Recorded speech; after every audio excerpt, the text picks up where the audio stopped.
مذہبی شخص تھی ہمارے، یعنی دونوں پیرنٹس ہمارے مذہبی، بہت مذہبی تھے، اور ہم شروع سے ہی ہم نے نماز روزہ اور اسلام کی تعلیموں پر ہم عمل کرتے آئے ہیں جیسے ہمیں سکھایا گیا ہے۔ میں چونکہ تھوڑا ایڈ کرنا چاہتا ہوں یہ بات کہ ہم نے بچپن میں جی جو سیکھا تھا جی جی ضرور۔ وہ وہ یہ ہے کہ پاسٹر صاحب ہمیں دینی تعلیم کے ساتھ ساتھ ایک ایسی تعلیم دی گئی تھی جو کہ آج بھی اس معاشرے میں موجود ہے۔ حالانکہ 30-35 سال ہو گئے، لیکن میں دیکھتا یہ ہوں کہ وہی تعلیم جو میں نے پائی تھی بچپن میں وہ آج بھی موجود ہے، اور اس کے آثار آج تک موجود ہیں۔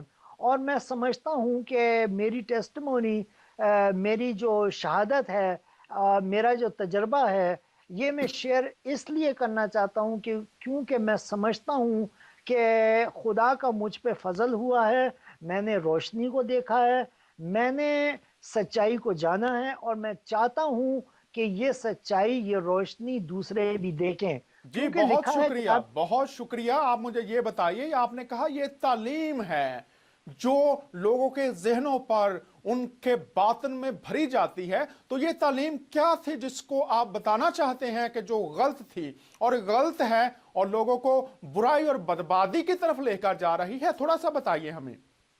جی دیکھیں، جب ہم چھوٹے تھے تو ہمیں یہ بتایا گیا تھا کہ جو ہم سنی مسلمان ہیں، ہم سچے مسلمان ہیں، اور باقی جو دوسرے مسلمان ہیں جیسے شیعہ ہیں، وہابی ہیں، یا اور دوسرے جو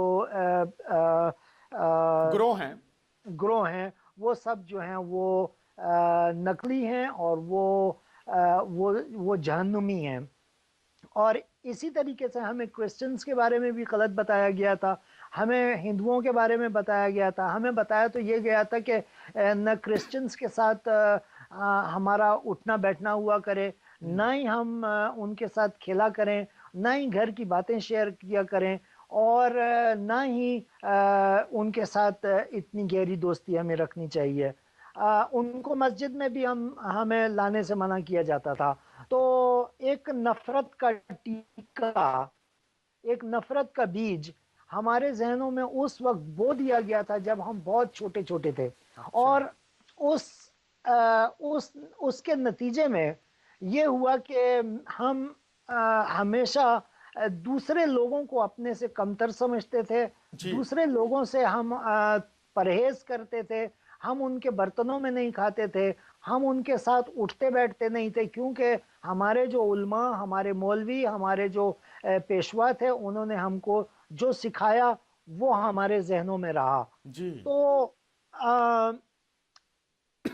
اسی لیے میں سمجھتا ہوں کہ یہ ضروری ہے کہ میں وہ باتیں بتاؤں جو کہ ریالٹی ہیں، جو کہ حقیقت ہے، جو آج دنیا میں ہو رہا ہے۔ اور میں آپ کو ایک بات بتانا چاہتا ہوں جی کہ ضرور۔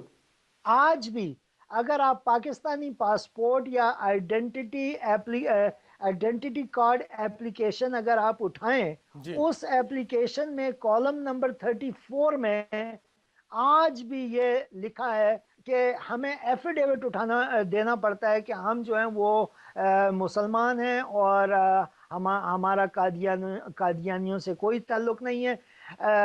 گویا کہ وہ I kind of agree with that, but میں یہ سمجھتا ہوں کہ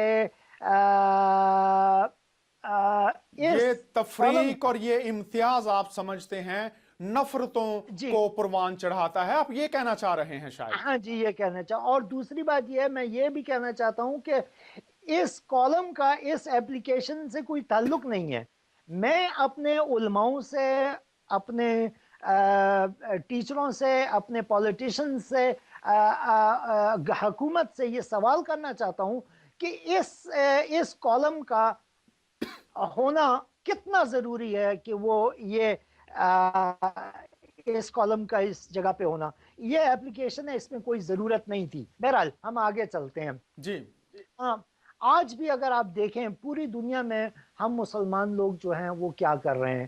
ہمارے ہم مسلمان لوگ کرسچنوں سے لڑ رہے ہیں، ہندوؤں سے لڑ رہے ہیں، یہودیوں سے لڑ رہے ہیں، ہم مسلمان لوگ سکھوں سے لڑ رہے ہیں، بوڈھا سے ہم لڑ رہے ہیں، غیر مسلم جتنے بھی ہیں ان سے ہماری لڑائی ہے۔ جی اور سب سے بڑی بات یہ ہے کہ ہم مسلمان لوگ آپس میں خود لڑ رہے ہیں، شیعہ سنی سے لڑ رہا ہے، سنی شیعہ سے لڑ رہا ہے، اور ایک آپ ایران میں دیکھیں، ایران سعودیہ کے خلاف، سعودیہ ایران کے خلاف، عراق کے خلاف۔ آپ اگر پوری دنیا کو اگر ایک نظر میں دیکھیں، آپ دیکھیں گے کہ پوری دنیا میں جہاں جہاں مسلمان ہیں وہاں فساد ہے، جھگڑا ہے۔ اور اس کی ایک وجہ یہ ہے کہ ان کے پاس روشنی نہیں ہے، ان کے پاس کلام نہیں ہے، ان کے پاس سچائی نہیں ہے۔ اور میں نے اس سچائی کو جب جانا تو میرا دل یہ چاہتا ہے محبت سے میں اپنے لوگوں تک اس کلام کو پہنچانا چاہتا ہوں۔ جی جی، یہ میں میری شکر گزار ہوں کہ آپ نے بڑی تفصیل کے ساتھ ان باتوں پر روشنی ڈالی ہے اور بتایا ہے۔ میں نہایت شکر گزار ہوں آپ کا۔ لیکن ہم یہ بھی جاننا چاہتے ہیں کہ جو باتیں آپ نے کی شروع میں خدا کے فضل کی، تو ہم یہ چاہتے ہیں سننا، مشتاق ہیں، اور میرے جو ناظرین ہیں وہ بھی مشتاق ہوں گے کہ آپ ہمیں یہ بتائیے یہ فضل کا تجربہ آپ کی زندگی میں کیسے ہوا، یہ آپ ہمیں بتائیے۔ آپ دیکھیں جی، کتاب مقدس میں لکھا ہے، یعنی بائبل میں لکھا ہے، بائبل میں لکھا ہے کہ میں تجھے اس وقت سے جانتا ہوں جب سے تیرے تیری ماں کے پیدائش سے پیٹ میں بہتر تیری صورت، پیدائش پیدائش سے جی تیری صورت بھی نہ بنی تھی۔ تو خدا ہمیں اس وقت سے جانتا ہے جب ہم پیدا بھی نہیں ہوئے تھے۔ جی اور خدا نے ہماری زندگی میں ایک پلان، خدا کا پلان ہے ہمارے لیے۔ اور میں آپ کو اس بات کی گارنٹی سے یہ بات کہہ سکتا ہوں کہ یہ بات سچ لکھی ہے، وہ اس لیے کیونکہ میں نے بہت سارے خواب دیکھے ہیں جو کہ پورے ہوئے ہیں۔ میں بچپن سے ہی جب چھوٹا سا تھا تو 2 بار میں کڈنیپ ہوا تھا پاکستان میں، کراچی میں۔ اور اس کے علاوہ میں نے بہت سارے خواب دیکھے۔ اس کے علاوہ میرے 14 ایکسیڈنٹ ہوئے، 14 ایکسیڈنٹ میں سے 11 گاڑیاں جو ہیں وہ گھر واپس نہیں آئیں، جی یعنی میں نے 11 گاڑیاں اپنی زندگی میں ٹوٹل کی ہیں۔ اور اس کے علاوہ جو دوسرے تجربے میری زندگی میں ہوئے ہیں میں وہ بھی شیئر کرنا چاہتا ہوں، تاکہ میں یہ بتا سکوں کہ اگر میں یہ کہتا ہوں کہ میرے پاس روشنی ہے، میرے پاس کلام ہے، تو اس کی وجہ ہے۔ جی اور کلام مقدس میں لکھا ہے کہ ہر وہ کام جو آسمان کے نیچے ہوتا ہے اس کی ایک وجہ اور وقت اور وجہ ہوتی ہے۔ درخت لگانے کا ایک وقت ہوتا ہے، لگائے ہوئے کو اکھاڑ کے پھینک دینے کا ایک وقت ہوتا ہے، پتھر بٹورنے کا ایک وقت ہوتا ہے، پتھر پھینکنے کا ایک وقت ہوتا ہے۔ اور وقت پہ ہمارے بزرگ سلیمان نے، حضرت سلیمان نے بہت کچھ لکھا ہے۔ جی، آپ نے بہرحال بالکل ٹھیک کہا۔ میں اپنے ناظرین کو یہ بتا دوں، سننے کا ایک وقت ہے، وقت کو سننے کا، غنیمت جاننا ہے۔ آج یہ باتیں جو آپ کے پاس پہنچ رہی ہیں، یہ خدا کی طرف سے وقت مقرر تھا کہ آج آپ تک پہنچے۔ پرویز بھائی، آپ یہ بتائیے یہ فضل آپ کی زندگی میں کیسے آ گیا، یہ بتائیے۔ دیکھیں جی، میں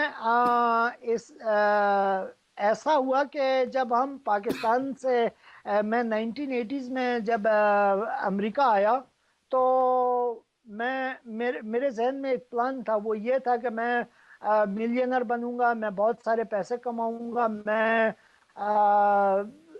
جو ہم میں سے اکثر جو آتے ہیں وہ یہی ذہن میں لے کے آتے ہیں کہ آپ ہم کا خواب یہ تھا کہ آپ ایک امیر شخص بن جائیں؟ جی، امیر شخص بنے جی۔ اور آگے۔ اس پہ میں کام کرتا رہا، اور ایسا ہوا کہ میں چھوٹے چھوٹے، میں نے شروع میں ایک جاب لی تھی، اس کے بعد میں نے فلی مارکیٹ میں ٹوپیوں کا کاروبار شروع کیا، اس کے بعد کپڑوں میں آیا۔ میں 17-18 سال کی عمر میں نے اپنا گول اچیو کر لیا تھا۔ جی تو اس کے بعد ایسا ہوا کہ میں چھوٹے چھوٹے ہاؤسز خریدنے لگ گیا تھا، اور جب میں ہاؤس خریدتا تھا تو کبھی کبھی مجھے بائبل گھروں میں سے ملتی تھی، اور بائبل کو میں کراس سے پہچانتا تھا۔ اکثر بائبلز کے اوپر کراس بنا ہوتا ہے، اور اگر میں نے بائبل کبھی دیکھی تو میں نے بائبل کو ہمیشہ جب بھی بائبل دیکھی میں نے پھاڑا اور اس کو کچرے میں پھینکا، اور میں یہ سمجھتا تھا کہ میں بائبل کو، کتاب مقدس کو پھاڑتا ہوں، پھینکتا ہوں، میں نیک کام کرتا ہوں. اور اسی طرح میں نے بہت ساری بائبلیں اپنی زندگی میں پھاڑ کے ان کو کچروں میں پھینکی تھیں. میں ہوٹلوں میں جاتا تھا، ہوٹلوں میں اگر میں بائبل ڈھونڈ ڈھونڈ کے پھاڑ کے پھینکا کرتا تھا. جی میں یہ سمجھتا تھا کہ میں ایک قسم کا جہاد کر رہا ہوں، ایک قسم کا اچھا کام کر رہا ہوں. جی اور میرے ذہن میں جو باتیں بٹھائی گئی تھیں وہ یہ تھی کہ یہ بائبل جو ہے یہ بدل گئی ہے، یہ بائبل جو ہے یہ اس کی جگہ دوسری کتاب آ گئی ہے. اور یہ بائبل جو ہے وہ بائبل کے پڑھنے والے اور بائبل کو سکھانے والے اور پڑھنے والے دونوں جہنمی اور جہنم میں جائیں گے. یہ میرے ذہن میں تھا، اور اس وجہ سے مجھے بائبل سے بہت نفرت ہو چکی تھی. تو میں نے جب بھی کبھی بائبل کہیں پہ بھی دیکھی تو میں نے بائبل کو پھینک دیا، اور ایسے نہیں پھینکا بلکہ اس کو میں نے ڈسٹروائے کر کے پھینکا کہ کوئی دوسرا بھی نہ پڑھ سکے. جی تو یوں ہوا کہ ایک دن میں اپنے گھر میں کام پہ جانے کے لیے تیار ہو رہا تھا، صبح صبح کا ٹائم تھا. ایک عورت میرے گھر پہ آئی، اس نے دروازہ کھٹکھٹایا اور اس نے کہا میں نے جب دروازہ کھول کے دیکھا تو وہ ایک خاتون تھی. انہوں نے مجھے کہا کہ can I read the gospel to you. تو ڈاکٹر صاحب اس وقت میں کچھ فاسٹ لین میں تھا، غلط کام بھی کرتا تھا. تو جب بھی کبھی میرے دروازے پہ کوئی آتا تھا تو میں بہت کوشن ہو کے دروازہ کھولتا تھا. جی میں دیکھتا تھا کہ کہیں شیرف یا پولیس تو میرے پیچھے نہیں آئی ہوئی. تو میرا یہ ہمیشہ کنسرن رہتا تھا. تو میں ہمیشہ ڈور پہ ضرور جاتا تھا دیکھنے کے لیے کہ کون ہے. ٹھیک تو ہے بہرحال وہ عورت تھی، انہوں نے مجھے کہا کہ can I read the gospel to you. میں نے کبھی گاسپل کا نام بھی پہلے نہیں سنا تھا، میں نے یہ الفاظ پہلے کبھی سنا نہیں تھا گاسپل. جی تو میں نے کہا آ جاؤ. تو وہ اندر آ گئی اور وہ بائبل کو پڑھنے لگ گئی. تو تھوڑی دیر کے بعد میں نے ریئلائز کر لیا، میں نے کراس دیکھا اس کی بائبل پہ اور میں جی نے ریئلائز کیا کہ یہ تو بائبل پڑھ رہی ہے. تو اسی وقت مجھے بے چینی سی ہونے لگ گئی. میں نے جلدی جلدی اپنے ساکس پہننے شروع کر دیے، اپنی ٹائی پہننا شروع کر دی. اور میں نے دیکھا کہ شاید اگر وہ مجھے ساکس اور جوتے پہنتے ہوئے دیکھے گی، ٹائی پہنتے ہوئے دیکھے گی تو شاید نکل جائے گی. لیکن وہ پڑھتی رہی پڑھتی رہی. بہرحال ایسا ہوا کہ میں نے پھر اس عورت کو کہہ دیا. میں نے کہا کہ lady you have to get up and leave because I have to go to work. آپ نے تو اسے گھر سے نکال دیا کہ آپ چلے جاؤ، میں نے ابھی کام پر جانا ہے، تو وہ چلی گئی. تو کیا وہ پڑھ رہی تھی وہ بائبل پڑھ رہی تھی. کیا آپ نے سنا وہاں سے؟ وہ بائبل کے جو باتیں پڑھ رہی تھی، جب میں نے ریئلائز کیا کہ وہ بائبل پڑھ رہی ہے، میرا ذہن جو تھا وہ اس طرف نہیں تھا کہ وہ کیا پڑھ رہی ہے. میں اس طرف میرا ذہن تھا کہ میں اس کو نکالوں کیسے. میں صحیح ہے. اس کی سن نہیں رہا تھا. تو آپ نے تو نکال دیا اس کو؟ میں نے اس کو نکال دیا. تو نکلتے وقت اس نے مجھے ایک بات پوچھی. اس نے کہا کہ can I come back tomorrow. تو میں نے اس کو کہا کہ ہاں آپ کل واپس آ جانا. جی تو دوسرے دن وہ واپس آئی اور اس نے دروازہ اسی ٹائم پہ آئی اور اس نے دروازہ کھٹکھٹایا. تو جب اس نے دروازہ کھٹکھٹایا تو میں نے جا کے پیک ہول میں سے دیکھا تو وہی عورت تھی. اور اس بار میں نے دروازہ نہیں کھولا جی اور وہ کھٹکھٹاتی رہی کھٹکھٹاتی رہی اور ساتھ میں یہ کہتی رہی کہ knock it will be open, ask it will be given. جی. اور اچھا، تو یہ باتیں وہ کر کے اس کے بعد آپ نے اس کے لیے دروازہ نہیں کھولا. تو اس کے بعد پھر کیا واقعات آپ کے زندگی میں ہونا شروع ہوئے؟ وہ عورت آتی رہی، کافی عرصے تک وہ آتی رہی، بلکہ روز آتی تھی اور وہ روز دروازہ کھٹکھٹاتی تھی. چونکہ مجھے ایک ڈر تھا پولیس کا تو میں دروازے پہ ضرور جاتا تھا دیکھنے کے لیے کہ جی کون ہے. تو وہ جب بھی میں جاتا تھا وہ کبھی کبھی دیکھ بھی لیتی تھی کہ میں نے پیک ہول سے دیکھا ہے اور وہ مجھے ویو بھی کرتی تھی باہر سے. ٹھیک ہے. اور اس کو پتا تھا کہ میں اندر ہوں لیکن میں دروازہ نہیں کھولتا تھا. لیکن وہ یہ بات ضرور کہہ کے جاتی تھی knock it will be open, ask it will be given, seek you will جس find it. کے میں اردو میں اس کا ترجمہ ہے کھٹکھٹاؤ تو تمہارے واسطے کھولا جائے گا، ڈھونڈو گے تو پاؤ گے.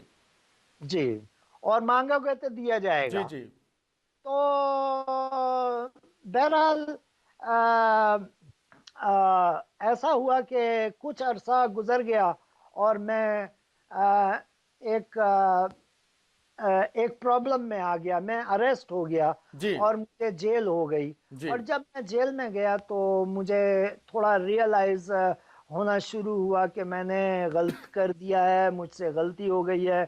اور اب میں یہاں پر اپنے اللہ سے جی اس وقت مخاطب ہوا. جی میں نے اپنے اللہ کو پکارا، میں نے کہا دیکھ ہے خدا، اے اللہ مجھ سے غلطی ہو گئی ہے، جی میں معافی مانگنا چاہتا ہوں، میں آئندہ نہیں کروں گا. جی میں ینگ ہوں، اگر مجھے سزا ہو جاتی ہے تو پھر مجھے بہت سارے بہت عرصہ مجھے جیل میں کاٹنا پڑے گا. تو میں نہیں چاہتا مجھے سزا ہو، مجھ پہ رحم ہو، میں یہاں سے بچ جاؤں تو میں آئندہ کبھی بھی کوئی ایسا کام نہیں کروں گا. جی یہ بتائیے آپ نے کتنے عرصہ یہ دعا کی، اور پھر آپ جب دعا کرتے رہے تو پھر کیا ہوا آپ کی زندگی میں؟ کوئی میں جواب آپ کو آیا اللہ کی طرف سے، خدا کی طرف سے؟ اللہ کی طرف سے کوئی جواب نہیں آیا، بلکہ میں تو سجدوں میں گھر گھر کے میں کئی کئی گھنٹوں تک میں روتا رہتا تھا اور میں دعائیں مانگتا رہتا تھا. اور دل کی گہرائیوں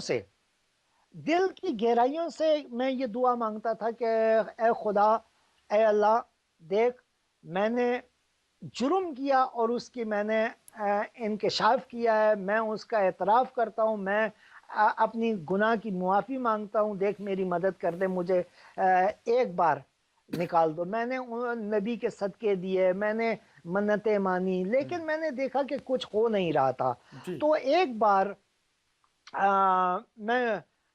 میں ایک ٹائم ایسا آیا کہ میں خدا سے لڑنے بھی لگ گیا. میں نے خدا کو، اللہ کو کہنا شروع کر دیا کہ دیکھو اللہ، میں اور کر کیا سکتا ہوں بجائے اس کے کہ جو میں نے کہا اور جو میں کہہ رہا ہوں کہ میں آئندہ نہیں کروں گا. اور اس کے علاوہ میں اور کیا کر سکتا ہوں؟ مجھے ایک موقع دیا جائے. میں کبھی، بہرحال میں نے دیکھا کہ وہ کچھ بات کہیں آگے نہیں بڑھ رہی تھی. تو ایک دن ایسا ہوا، جی میرے ذہن میں خیال آیا، جی بلکہ مجھے ایک دور سے ایک آواز آئی. جی اور وہ آواز یوں تھی: کھٹکھٹائے گا تو کھولا جائے گا، مانگے گا تو دیا جائے گا، ڈھونڈے گا تو پائے گا. ڈھونڈے گا تو پائے گا. جی یہ الفاظ، یہ آواز مجھے اس عورت کی آواز ایک بار آئی. جی تو جیسے ہی مجھے ایک آواز آئی، یہ آواز آئی، تو میری ایکچولی تھوڑی سے ذہن کھلا اور اس طرف میں نے دیکھنے کی کوشش کی کہ وہ عورت کیسے میرے گھر پہ آتی تھی، وہ کیسے یہ بات بولتی تھی. اور یہ بات ذرا سوچنے ہی لگا تھا تو ایک اور آواز آئی مجھے. اس میں کہنے والا یہ کہتا ہے کہ تو مسلمان ہے، تیرا باپ مسلمان، تیری ماں مسلمان، تیرے بھائی مسلمان، اور یہ جو تو سوچ رہا ہے یہ غلط سوچ رہا ہے. تو اللہ کے پاس جا اور اس کی بھی معافی مانگ. تو پھر میں دوبارہ اللہ کے پاس گیا اور میں نے کہا او مائی گاڈ، مجھ سے غلطی ہو گئی، میں تو کرسچنوں کے خدا کی طرف سوچنے لگ گیا، اور تو اللہ ہے، میں تجھے چھوڑ کے وہاں کیسے جا سکتا ہوں. اس قسم کی دعائیں اب میں مانگنے لگ گیا. پھر میں نے دوبارہ اپنے آپ کو خدا کے، اللہ کے حوالے کیا اور کہا کہ دیکھ ہے اللہ، میری مدد کر. جی میں اتنا بے چین تھا، میں ینگ تھا، بے چین تھا کہ میں جیل سے نکل جاؤں، مجھے کچھ بھی کرنا تھا نکلنے کے لیے. تو ٹھیک ہے. ایک بار ایسا ہوا کہ یہ آواز جو کھٹکھٹائے گا تو کھولا جائے گا، مانگے گا تو دیا جائے گا، یہ آواز مجھے اب روز آنے لگ گئی، اور ہر منٹ مجھے یہ آواز آنے لگ گئی. جی اور میں اس بات پہ سوچنے لگ گیا. تو ایک دن ایسا ہوا کہ میں نے مجبور ہو کے یہ سوچ لیا تھا کہ میں مانگوں گا، میں اچھا کھٹکھٹاؤں گا، ٹھیک ہے. اور میں آزماؤں گا. جی تو انہوں نے صبح صبح مجھے ایک بریکفسٹ میں، صبح 4 بجے انہوں نے لا کے مجھے بریکفسٹ دیا. اور اس میں بریکفسٹ میں 4 ساڑھے 4 بجے کا صبح کا ٹائم تھا. وہ صبح صبح اٹھاتے ہیں جیل میں آ کے، جی اور انہوں نے بھائی پرویز، آپ کے پاس صرف 3 منٹ رہ گئے ہیں، تو آپ 3 منٹ میں بتا دیجئے جلدی سے. جی. تو بریکفسٹ کے بعد جیسے ہی انہوں نے بریکفسٹ لا کے دیا تو میں نے اپنی انگلی اس میں ڈبوئی اور میں نے دیوار پہ کراس بنایا. کراس بنا کے میں نے دیوار پہ کراس بنا کے میں نے کہا کہ اگر تجھ میں سچائی ہے تو مجھے نکال کے بتا. تو اسی وقت، اسی سیکنڈ